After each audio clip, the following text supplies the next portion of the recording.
আবার স্ত্রী, আল্লাহ তাআলা স্ত্রীর উপরে এটা অবধারিত করেছেন, ফরজ করে দিয়েছেন। স্বামীকে তো ভালোবাসবে, মহব্বত করবে। স্বামীর আনুগত্য করা, স্বামীর নির্দেশ মানা, স্বামীকে সন্তুষ্ট রাখা, বৈধ সকল কথাগুলো মানা স্ত্রীর উপর ফরজ। স্ত্রীর উপর কি ফরজ? স্ত্রী স্বামীর নির্দেশ লঙ্ঘন করে, বৈধ নির্দেশ লঙ্ঘন করে স্ত্রী কখনোই আল্লাহকে সন্তুষ্ট করতে পারবে না।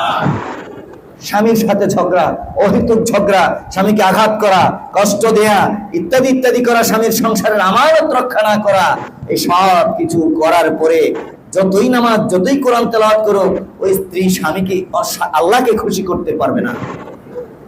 স্বামীর ব্যাপারে আল্লাহ রাসূল বলেছেন, আল্লাহ ছাড়া কাউকে যদি সিজদা করার সুযোগ থাকতো তাহলে আমি স্ত্রীদেরকে বলে দিতাম তারা যেন কাকে সিজদা করে? স্বামীকে যেন সিজদা করে। কোথায় নিয়ে গেছেন আল্লাহর প্রিয় রাসূল সাল্লাল্লাহু আলাইহি ওয়াসাল্লাম।